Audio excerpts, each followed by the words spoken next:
సింహపురి నా నెల్లూరు, నేను తిరిగిన ట్రంక్ రోడ్డు, నేను తిరిగిన నర్తకీ సెంటర్.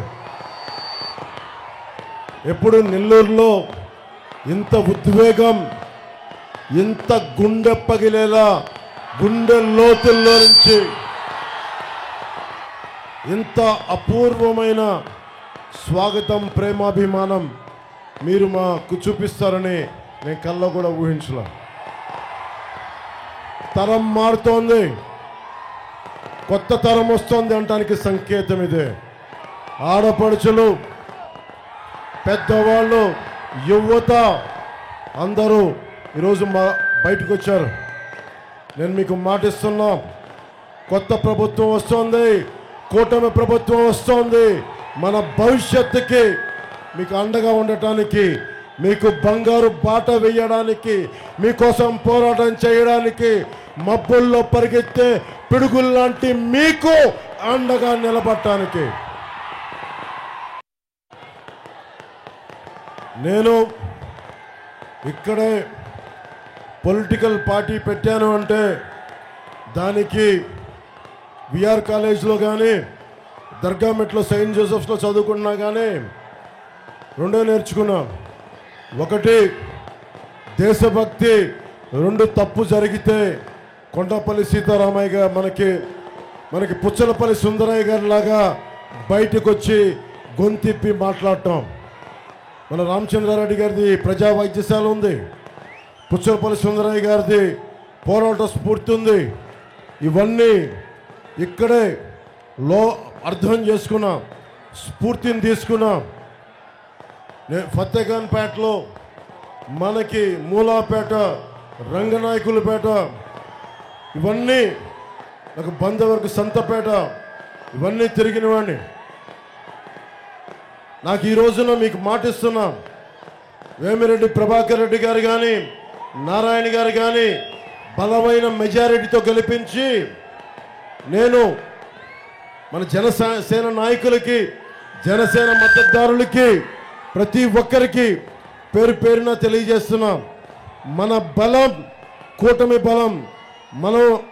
మనం నిజంగా గనక ప్రభుత్వం మీ అండదండలతోటి ఏర్పడిన రోజున మీరు చెప్పండి, గూండా ప్రభుత్వాలకి భయపడాలా? గూండా ప్రభుత్వాలకి భయపడాలా? మనం ఆత్మగౌరవం తీసే వ్యక్తులకు భయపడాలా? మనం వైఎస్ జగన్కి భయపడతామా? మనం సింహపురి ఇది, గుండె లోతుల్లోంచి అన్యాయానికి ఎదురు తిరిగే సింహపురి ఇది. బలంగా నిలబడదాం. మీ ప్రాణానికి నా ప్రాణం అడ్డు వేస్తాను. నిలబడదాం, నిలదొక్కుందాం, అవినీతి కోటలు బద్దలు కొడదాం. వేమిరెడ్డి ప్రభాకర్ రెడ్డి గారికి, కోటమిరెడ్డి శ్రీధర్ రెడ్డి గారికి, నారాయణ గారికి, 4 దశాబ్దాలు సుదీర్ఘమైన అనుభవం ఉన్న శ్రీ నారా చంద్రబాబు నాయుడు గారికి, రాజకీయ దురంధరులు వారికి నా హృదయపూర్వక నమస్కారాలు.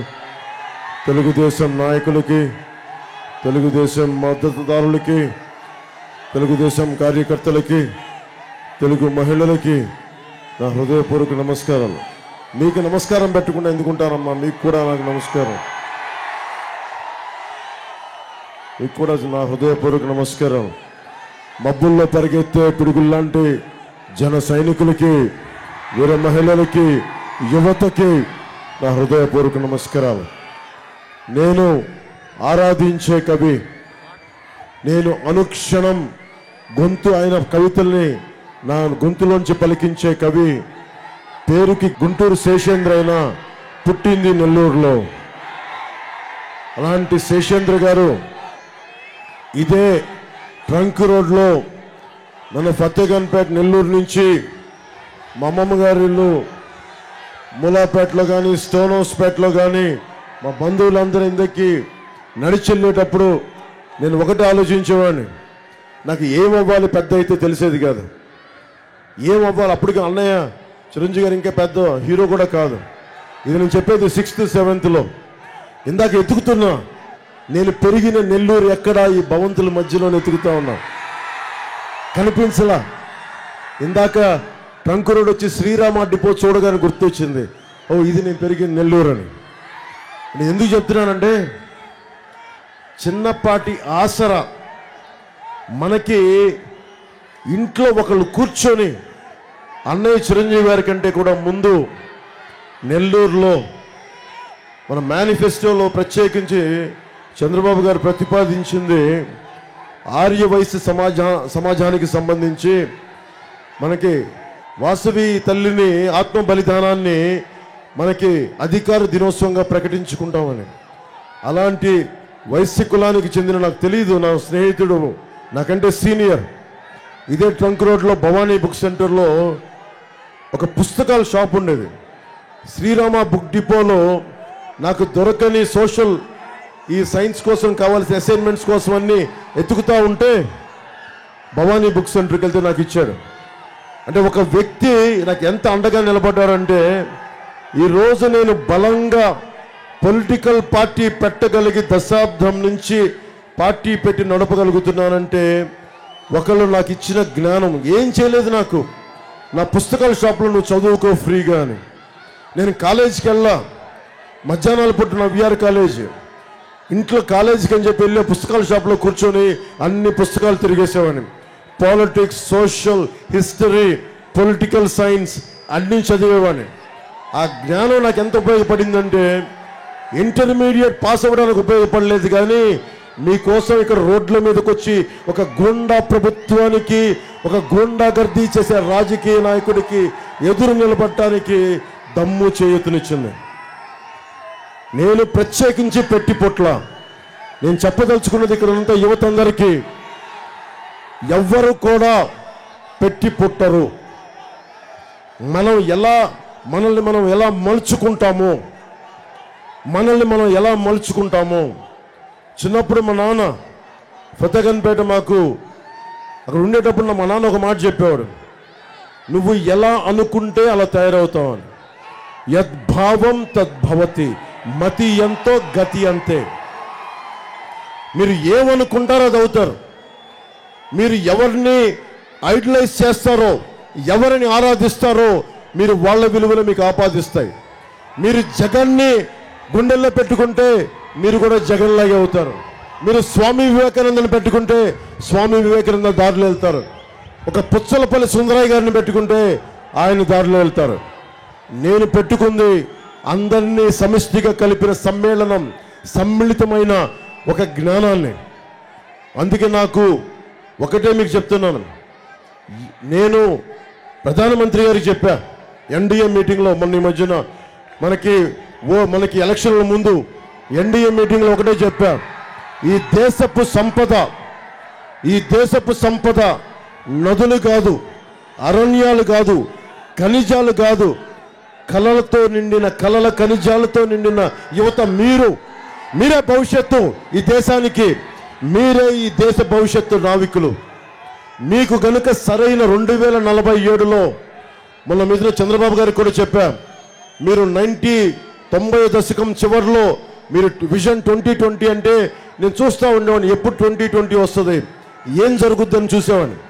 ఇప్పుడు నేను ఆ హైటెక్ సిటీ, మాదాపూర్ సిటీ చూస్తుంటే ఆ అభివృద్ధి చూసి అన్ని లక్షల ఉద్యోగాలు వచ్చిన విధానం చూస్తే ఒకరు ఆలోచించాలి.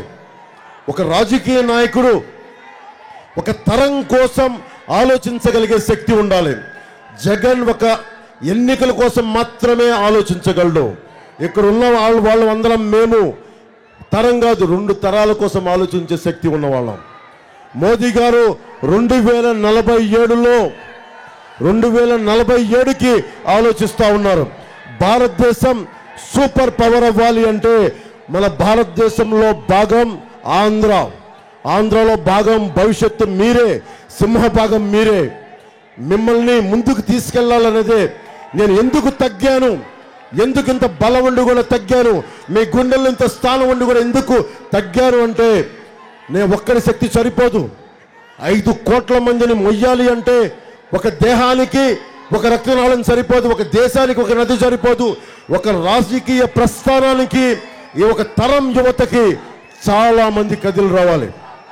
రాజకీయ దురంధరులు వ్యవస్థను నడిపి పబ్లిక్ పాలసీ మీద బలమైన అవగాహన ఉండి చంద్రబాబు గారు ఉన్నారు. దశాబ్ద కాలంగా రోడ్ల మీద తిరుగుతాను నేనున్నాను. ప్రధానమంత్రిగా మోదీ గారు ఉన్నారు, వేమిరెడ్డి ప్రభాకర్ గారు, నారాయణ గారు, శ్రీధర్ రెడ్డి గారు, అందరి అనుభవం మనకు పనిచేస్తుంది. అందుకని మీకు అండగా ఉండటానికి ఎక్కడ నెగ్గాలో కాదు ఎక్కడ తగ్గాలో తెలుసుకొని మిమ్మల్ని భుజాల మీద ఎక్కించుకోవడానికి, ఊరేగించుకోవడానికి, మీ భవిష్యత్తుని బంగారమయం చేయడానికి నేను వచ్చాను. నేను పిఠాపురం నుంచి పోటీ చేస్తున్నాను. అసెంబ్లీలో అడుగు పెడుతున్నాం. మనకి పట్టుమని 2 వారాలు కూడా లేదు. ఈరోజు తీసుకునే నిర్ణయం, మీకు వచ్చే ఎన్నికల్లో తీసుకునే నిర్ణయం మీ భవిష్యత్తుది. అక్కడున్న చిన్న బిడ్డ ఉంది, ఎంత ఉంటాయి? 5-6 ఏళ్ళు ఉంటాయి. 5-6 ఏళ్ళు ఇట్లా అయిపోతే రేపొద్దున 18 ఏళ్ళ బిడ్డ అయిపోవడం ఎంతోసేపు పట్టదు. కళ్ళు తిరిగితే కాలం గిరుని తిరిగిపోద్ది. నేను పార్టీ పెట్టి దశాబ్దం అయిపోయింది. 2019 జగన్ వచ్చి కాలం గిరుని తిరిగి 5 సంవత్సరాలు అయిపోయింది. కానీ మీ భవిష్యత్తు నలిగిపోయింది. సిపిఎస్ రద్దు చేస్తాడు, సిపిఎస్ రద్దు చేయలేదు. ఫీజు రీఎంబర్స్మెంట్ చేస్తాడు, ఫీజు రీఎంబర్స్మెంట్ చేయలేదు. ఫీజు రీఎంబర్స్మెంట్ డబ్బులు తీసుకెళ్లి 1300 కోట్ల రూపాయలు వైసీపీ రంగులు భవనాలకు వేశాడు, తీయడానికి 1000 రూపాయలు, ఇంకో 1000 కోట్ల రూపాయలు రంగులు మార్చడానికి వేశాడు. 1300 కోట్లు రంగులు వేయడానికి, 1000 కోట్ల రంగులు తీయడానికి వేశాడు. అదే డబ్బు మీ ఫీజు రీఎంబర్స్మెంట్లు చేసినా ఎంత అద్భుతంగా ఉండేది. మేము చాలా బాధ్యతతో ప్లానింగ్ చేయడానికి ఉన్నాం. చంద్రబాబు గారు, నేను, ఆయన అనుభవం రాష్ట్రానికి కావాలి. మన జన సైనికుల పోరాట పటిమ కావాలి. తెలుగుదేశం తాలూకు నిర్మాణం కావాలి. భారతీయ జనతా పార్టీ నాయకత్వం, కార్యకర్తల తాలూకు శక్తి కావాలి. మనందరం కూర్చొని నిలబడి మనం బలంగా కొత్త ప్రభుత్వాన్ని, కుటుంబ ప్రభుత్వాన్ని స్థాపించుకుందాం. కానీ బాధ్యత మీదే. నేను ఎన్ని దశాబ్దాలుగా ఉన్నా, చంద్రబాబు గారు ఎన్ని దశాబ్దాలుగా ఉన్నా, ఓటేసేటప్పుడు మటుకు భవిష్యత్తు మీరే నిర్ణయించుకోవాలి. వైఎస్ జగన్ ఎలా మాట్లాడుతున్నాడు, మేమందరం ఎలా అడుగుతున్నాం, దండం పెట్టి ఓట్లు అడుగుతున్నాం. మా భవిష్యత్తు కోసం కాదు. నాకేమైనా తక్కువ మీరు చెప్పండి, చంద్రబాబు గారికి ఏం తక్కువ చెప్పండి, వేమిరెడ్డి ప్రభాకర్ రెడ్డి గారికి, నారాయణ గారికి, శ్రీధర్ రెడ్డి గారికి ఎవరికి అవసరం లేదు. కానీ జగన్ ఎలా అడుగుతాడు, సిద్ధం అంటాడు, ఓటేయని అంటాడు, ఇట్లా మాట్లాడతాడు. భయపెడతాడు ఏంటి నాకు అర్థం కాదు.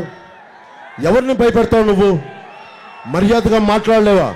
ఒకటే గుర్తుపెట్టుకోండి, గాజు తగ్గులే కొద్దీ పదునే కొద్దీ. పదునే కొద్దా లేదా? వైఎస్ జగన్ ఇలా చూపిస్తా ఉన్నాడు. భయపెట్టడం, నమస్కారం పెట్టడం నేర్చుకో జగన్. పద్ధతిగా అడుగు. 2019లో ఇలాగ అడిగావా, ఇలా ఓటేయమని అడిగావా, బెదిరించావా? ఇది పుచ్చలపల్లి సుందరయ్య పుట్టిన ఊరు. ఇది ఆయన తిరిగిన నేల, విప్లవం పుట్టిన నేల ఇది. క్లాస్ వార్ మీద పోరాటం చేసిన నేల ఇది. నేను ఇక్కడ పెరిగినోడిని. క్లాస్ వార్ అంటే నాకు తెలుసు. అడ్డగోలుగా భవన నిర్మాణ కార్మికుల సంక్షేమ నిధిని దోచిన వాడు క్లాస్ వార్ గురించి మాట్లాడుతున్నాడు ఈ రోజున. నేను మీకోసం చెప్తున్నాను, మీకోసం అండగా ఉంటాం, కలిసి పనిచేస్తాం, కష్టపడి పనిచేస్తాం, మీ భవిష్యత్తుకి అండగా ఉంటామని తెలుసుకుంటున్నాను. జగన్ రాగానే సంవత్సరంలో అందరూ పారిపోతాం అని చెప్పారు. మేము ఈ జగన్ పాలన తట్టుకోలేం, వెళ్ళిపోతామంటే ఎక్కడికి వెళ్ళిపోతాం మనం? ఒక చెట్టు నాలుకున్న పక్షి అయితే, గూడు పెట్టుకున్న పక్షి అయితే ఎగిరిపోద్ది. కానీ మనం వేళ్ళూరు కొనిపోయాం చెట్టుల్లాగా. తుఫాన్ వచ్చినా, భూకంపాలు వచ్చినా ఎక్కడికి వెళ్ళలేం. మనం నేల విడిచి ఎక్కడికి పారిపోతాం? ఈ నది, మన పెన్నా నది ఈ నేలను విడిచి సింహపురిని విడిచి పారిపోద్దా? కష్టాలు వచ్చినప్పుడు పారిపోద్దా పెన్నా నది? కష్టాలు వచ్చినా, జగన్ వచ్చినా, జగన్ అమ్మమ్మ కూడా వచ్చినా మనం పారిపో. ఇక్కడ కూర్చొని నిలబడతాం, పోరాడతాం, చొక్కా పట్టుకొని నిలదీస్తాం, మన హక్కుల్ని సాధించుకుంటాం. ఇది మన హక్కు, మన నేల మనదే, మన సింహపురి మనదే.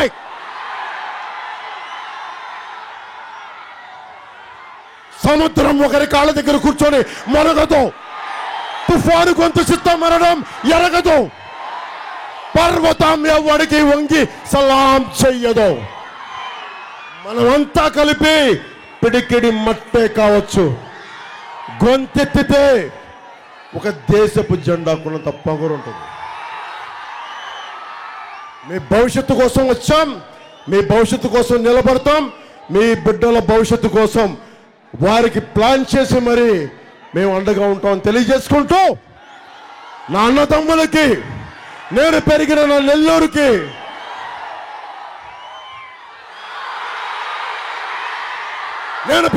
నెల్లూరుకి ధన్యవాదాలు తెలుపుకుంటూ సెలవు తీసుకున్నాను.